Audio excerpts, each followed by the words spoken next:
Today, we're going to explore the phases of the nursing research process, which is essential for advancing evidence-based practice and improving patient care. Understanding each phase helps us systematically investigate nursing problems and apply the findings effectively. Let's dive into what this process entails. Nursing research is essentially a systematic inquiry aimed at developing trustworthy evidence and addressing important problems within the nursing field. This research plays a crucial role in improving clinical performance and building the strong evidence-based foundation needed for delivering high-quality care.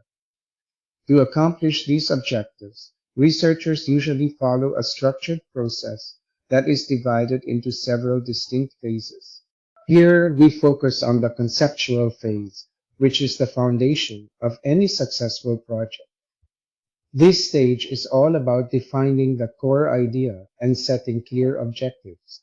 It's crucial because it shapes the direction and scope of everything that follows. During this phase, we brainstorm, explore possibilities, and establish a strong vision that guides our work moving forward. The conceptual phase is really the foundation of any nursing research project. This is where the researcher takes a broad area of interest and starts to shape it into a clear, focused plan. During this phase, several key steps happen. First, you identify a research problem, which means pinpointing exactly what you want to explore. Then, you select an appropriate framework that will guide your study. After that, you define the variables you'll be looking at, making sure they're measurable and understandable. Finally, you state your hypothesis, which is your educated guess about what you expect to find. This phase is crucial because it sets the direction for the entire research process. When identifying a research problem, the first crucial step is to narrow down a broad clinical or professional interest into a specific issue that really requires systematic inquiry. We start this process by looking closely at the literature, making observations, and reflecting on our own experiences. These sources form the basis of our data and help us define a focused question. Using search engines and specialized software can efficiently gather relevant studies and organize information, making the research process smoother and more comprehensive. It's also vital to practice proper citation to give credit to original authors and maintain academic integrity. The significance of the study lies in its social value. By conducting well-designed research, we can enhance clinical performance and build an evidence-based foundation for delivering high-quality care. Integrating research evidence with patient values ensures that our actions are not only effective, but also tailored to individual needs. This approach helps improve patient outcomes while promoting cost-effective care. Moreover, identifying causes of health problems allows us to develop protocols that can predict and control outcomes, ultimately preventing patient harm. In essence, a clearly defined research problem guides us toward meaningful improvements in healthcare practice. A research problem is essentially the specific issue, difficulty, or gap in knowledge that your study aims to address. It's the starting point that guides your entire research process and helps you focus on what needs to be solved or explored. Understanding your research problem clearly is crucial because it shapes your research questions and methodology, ensuring your work is purposeful and relevant. A research problem is essentially an area of concern where there's a significant gap in the existing knowledge that's essential for nursing practice. Identifying this gap is crucial because it guides us to focus our research efforts where they can have the most impact, ultimately improving patient care and outcomes. By addressing these gaps, we not only expand nursing knowledge, but also enhance the effectiveness of interventions and healthcare strategies. Here we're looking at the concept of a research problem. Essentially, it starts with a perceived difficulty, something that doesn't feel quite right. It often involves a feeling of discomfort or unease. This discomfort usually arises from the gap between what is currently happening and what should be ideally happening. This gap is something we often notice in our daily experience, and it's this discrepancy that drives the need to explore and find solutions. Today, I want to explore the difference between a problem and a purpose. While they might seem related, they serve distinct roles. The problem is usually the challenge or issue that needs to be addressed, whereas the purpose is the reason why we are tackling that problem in the first place. Understanding this distinction helps us stay focused and clear about our goals. Here we focus on the problem, which is essentially the question or difficulty that the study aims to address. Understanding this challenge is crucial because it sets the stage for what we are trying to overcome. Next, we have the purpose, which explains the intended outcome or goal of the study. This tells us what we hope to achieve by tackling the problem. Finally, the reason ties everything together by explaining why this issue matters and why it's important to find a solution. Together, these elements guide the entire research process. When assessing if a problem is researchable, the first thing we need to consider is whether it can be clearly defined and measured. We want to make sure the problem is specific enough to investigate, but also broad enough to find meaningful insights. Next, we check if there's enough existing information or data available to support our research efforts. Finally, it's important to confirm that the problem is relevant and significant within the field so that our findings will have practical value. These criteria help us determine if the problem is suitable for a thorough research process. When we talk about guideposts for the researchability of a problem, there are a few key things to keep in mind. First, the problem should highlight a gap where no existing answers are available. That means there's something important we just don't know yet. Second, there might be no current solutions, or the ones that do exist could be untested or even contradictory, which leaves room for investigation and validation. Finally, the problem often involves a phenomenon that needs further clarification or explanation, making it a worthy focus for research. These guideposts help us ensure that our research efforts are both meaningful and necessary. When looking for sources of research problems, there are several key areas to explore. First, your own field of specialization often presents challenges and questions worth investigating.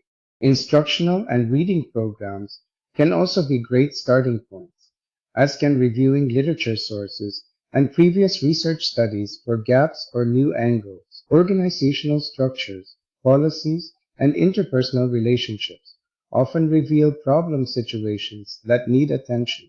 New technologies frequently introduce fresh issues that require exploration. Conflicting ideas and ideals can spark intriguing questions as well. Don't overlook the value of journals, books, theses, dissertations, and mass media. They can all provide rich material. Theories and principles affecting specific phenomena help frame problems in a theoretical context. Lastly, suggestions from experts and authorities can guide you toward important and relevant problems to study. These diverse sources ensure your research problem is both meaningful and well-grounded. When choosing a research problem, there are both external and internal criteria we need to consider. On the external side, we look at the significance of the problem, how important or relevant it is to the field or society. Then there's the problem's researchability, whether it's possible to study and gather meaningful data. Finally, feasibility is key, which means assessing if we have the resources, time, and access needed to pursue the problem effectively. On the internal side, personal factors come into play. Motivation and intellectual curiosity are crucial because they drive our commitment and passion. Our experience and training determine how well equipped we are to tackle the problem. Time management helps ensure we can balance this research with other responsibilities. while costs and returns involve weighing the financial and effort investments against the potential benefit. Lastly, hazards or handicaps, like any risks or limitations, must be taken into account before deciding to proceed. Together, these criteria help us choose a research problem that is both meaningful and manageable. On this slide, we focus on the external criteria, which really boil down to the significance of the problem we're addressing. What matters most here is the newness or the practical value of our solution. We want to ask ourselves, is this problem truly worth studying?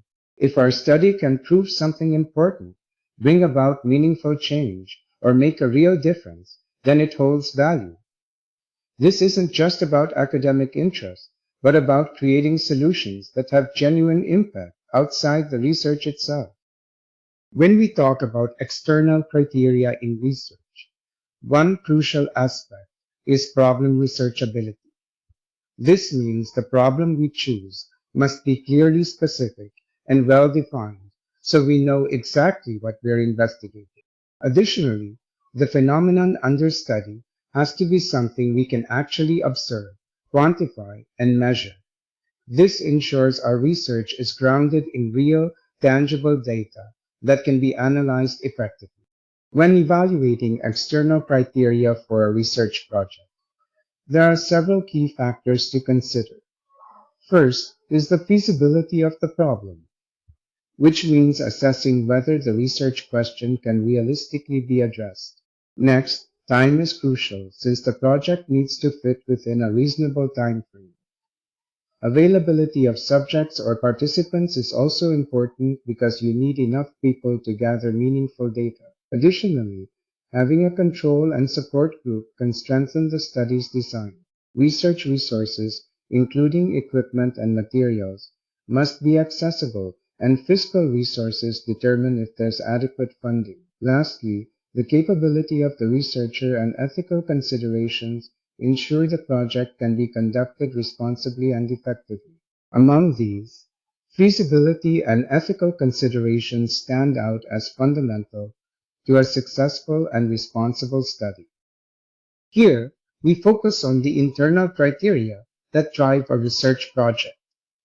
The first key element is the motivation and intellectual curiosity of the researcher. This means having a genuine interest in the topic and relevant experience. You want to ask yourself, what sparked your interest to conduct the study? This personal drive and curiosity are crucial because they fuel the dedication needed for thorough, insightful research. Without true interest, the quality and depth of the study can suffer significantly. So, understanding your own motivation is the foundation for a meaningful and successful research journey. Here we focus on internal criteria that are essential for successful research. First, the researcher's experience, training, and professional qualifications are crucial because the researcher must have the necessary knowledge and skills to conduct the study effectively. Second, time management is key. The study needs to be completed within a specific time frame to ensure that the research remains relevant and actionable. Balancing these factors helps maintain the quality and integrity of the research process. Here we focus on the internal criteria crucial for selecting the right researcher. First, experience is key. Practical exposure ensures that the researcher can handle real-world challenges effectively. Next, training plays a significant role in equipping them with the latest methodologies and tools. Finally, professional qualifications validate their expertise and commitment to their field. Altogether, these elements ensure the researcher has the necessary knowledge and skills to deliver quality results. Let's look at the internal criteria that are crucial for decision making. First, costs and returns. It's important to ask yourself, do I have the financial resources needed? And beyond that, what are the benefits I can realistically expect? This helps weigh the value of the opportunity against what it requires. Next, consider hazards, penalties, and handicaps. This means evaluating whether you can handle the challenges intellectually, morally, and materially. It's about understanding your own limits and the potential risks involved. These internal factors are key to making informed and sustainable choices. When we talk about the characteristics and qualities of research problems, there are several key aspects to consider. First, originality is crucial. Your research problem should bring something new or offer a fresh perspective. Then we have significance, which means the problem should matter and have real-world or theoretical importance. Manageability refers to how feasible it is to tackle the problem, given time and scope constraints. Measurability ensures that the problem can be evaluated or quantified in some way. Finally, resource availability is essential, as you need access to the necessary tools, data, or support to successfully conduct your research. These elements together help define a strong and effective research problem. On this slide, we are focusing on the literature review. This section is crucial because it provides the foundation for our research by examining existing studies and theories related to our topic. By critically analyzing previous work, we identify gaps, establish context, and justify the need for our study. This review helps to ensure that our research builds on what has already been done and contributes new insights to the field. The literature review is really the foundation of the entire research process. It not only guides the researcher by providing a clear understanding of what has already been studied, but it also benefits anyone who will use or rely on the research findings. Without a thorough literature review, the research risks missing important insights or duplicating efforts. So it plays a crucial role in shaping effective and meaningful studies. A literature review is essential because it helps us understand what has already been done in situations similar to ours. By looking at previous studies and findings, we can identify patterns, gaps, and effective approaches that guide our own work. This background knowledge not only saves time, but also strengthens the foundation of our research. When we talk about a review of literature, we are referring to all the readings that relate to the study in a broad sense. This includes books, articles, and other sources that help frame the topic. On the other hand, a review of related studies is more specific. This focuses on data-based research, such as theses and dissertations, that are directly connected to the study's topic or the research problem currently being investigated. Understanding this distinction is crucial for framing and supporting your research effectively. A literature review is essentially a curated collection of relevant readings and research reports, whether published or unpublished, from both local and international sources. It serves as an organized critique of the key scholarly works that form the foundation of a study.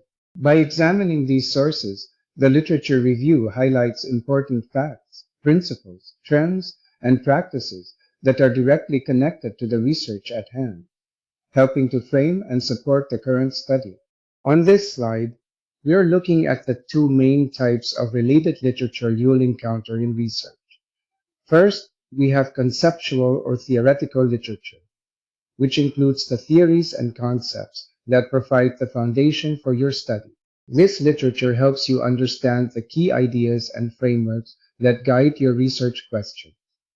Then, there's research or empirical literature, which is focused on actual studies and data that have been collected and analyzed. This type shows how previous researchers have approached similar topics and what results they found.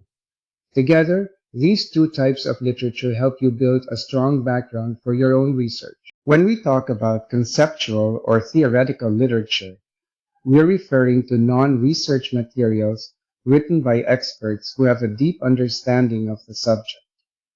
These sources embody their experiences, viewpoints, and interpretations related to the research topic. This type of literature includes important elements like concept analyses, models, theories, and conceptual frameworks that help support the research problem and its purpose. Typical sources for this kind of literature are encyclopedias, books, journal articles, commentaries, and other scholarly publications. Research or empirical literature refers to studies, research reports, and dissertations, both published and unpublished, that directly relate to the topic we're investigating.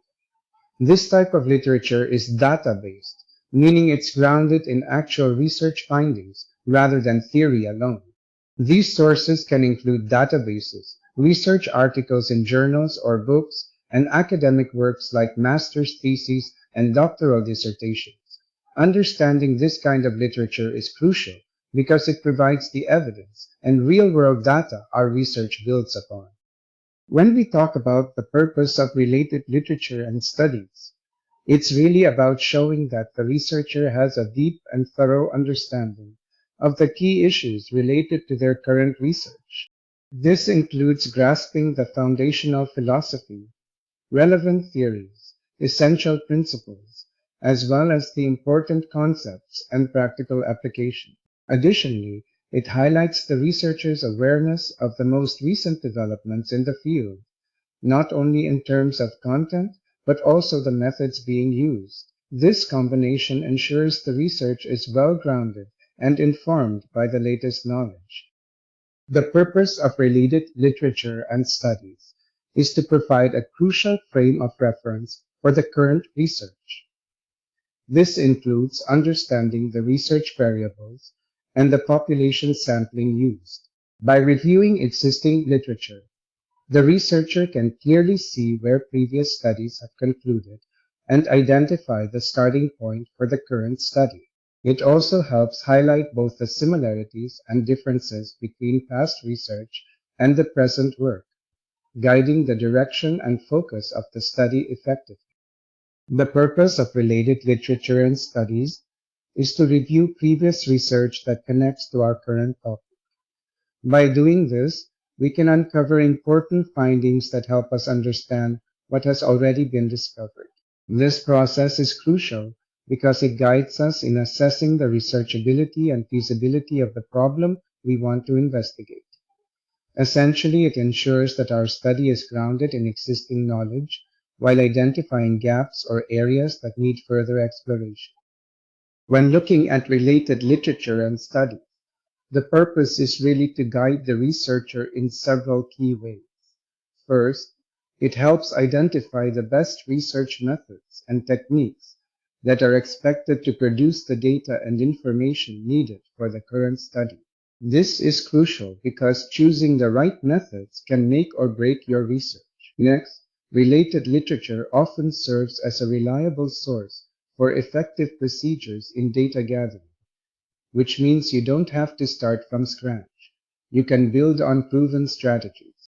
It also provides clues on the sequence of research activities, helping to outline a logical flow for your study. Lastly, these studies offer insights on how to ensure the accuracy and effectiveness of your data analysis, making your findings more trustworthy. Altogether, these points highlight how important related literature is for shaping a well-founded research project. The purpose of related literature and studies is really to build a bridge between past research and what we are discovering now. It helps us see how previous findings connect with our current results, giving our study a solid foundation. Additionally, it clarifies important terms and suggests assumptions, which helps guide our approach. Most importantly, it encourages us to think critically and engage deeply with the material, sharpening both our critical thinking and reading skills. Critical thinking involves the careful analysis of various elements, such as ideas, assumptions, arguments, and conclusions. It's about examining these components thoroughly to understand their validity and relevance, especially when reviewing related literature. On the other hand, critical reading is an active and intellectual process where the reader engages in a kind of inner dialogue with the writer. This means not just passively absorbing information, but questioning and reflecting on it to deepen understanding. Together, These skills enable us to evaluate information more effectively and make more informed decisions. When we talk about critical thinking, we're looking at a process that is systematic and self-directed. It's not just about thinking more, but thinking better. This means the researcher actively critiques existing research with a high level of mastery, always aiming to improve understanding and analysis. On the other hand, critical reading involves actively searching for assumptions, key concepts, and the reasons behind them. It's about carefully interpreting and assessing the literature, considering the implications and consequences to ensure a fair and accurate understanding of the text. Both skills are essential for thorough and effective research. Understanding the research process is essential for developing strong analytical skills. By carefully reading the entire research article, we get a full picture of how the study was conducted. This helps us learn the steps involved and, most importantly, evaluate whether the conclusions are truly supported by the study's findings. On this slide, we're looking at the main categories and sources of materials you can use for a literature review. Primary sources are especially important because they provide direct data or first-hand research. These include database materials, research literature, and empirical studies, which all offer solid evidence for your work. In addition, nursing literature gives us specialized insights into healthcare practices, while theories help frame our understanding and interpretation of findings. Finally, ideas from other sources, like expert opinions or background information, can complement the core research. Together, these sources build a comprehensive foundation for any literature review.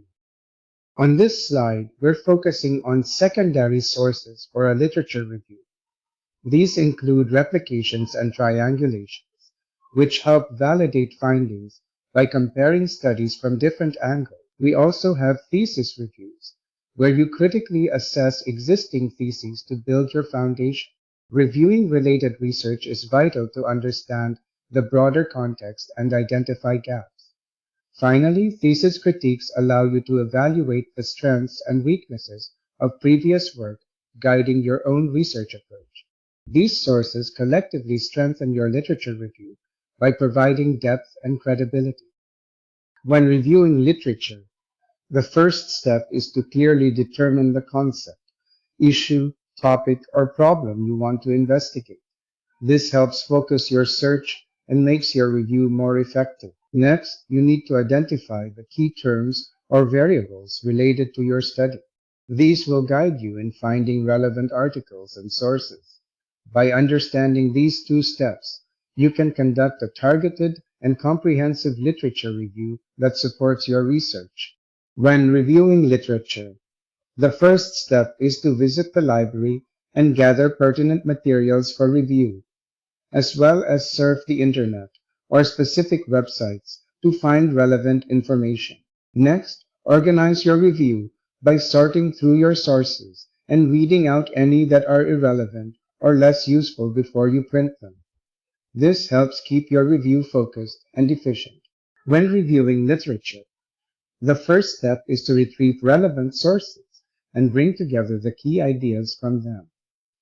Next, it's important to critically read each source to really understand its strengths and weaknesses.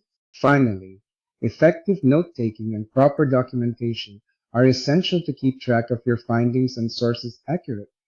These steps ensure a thorough and organized literature review.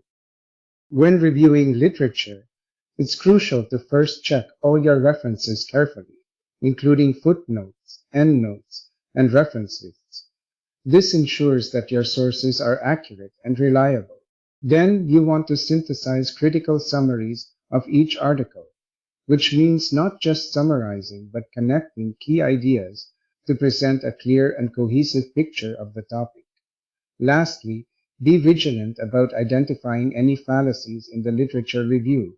Recognizing these errors helps maintain the integrity of your work and strengthens your overall analysis. A good review of related literature is much more than just a collection of quotations or a string of summaries. It should be a well-integrated discussion that connects the variables of the problem you're studying. One key way to organize it effectively is to follow a chronological order, starting with the earliest publications and moving towards the most recent. This helps to clearly show how the theory has developed over time. When crafting a good review of related literature, it's crucial to observe chronology as the organizing principle, starting from the earliest studies and moving to the most recent ones. This approach helps us trace how the theory or concept has developed over time. Also, it's important to clarify whether the research setting is local or international, as this context can influence how we interpret the findings. Another key point is to footnote or endnote all entries to maintain academic integrity. Finally, try to minimize the use of direct quotations, opting instead for paraphrasing and summarizing the material to show your understanding and keep the narrative smooth.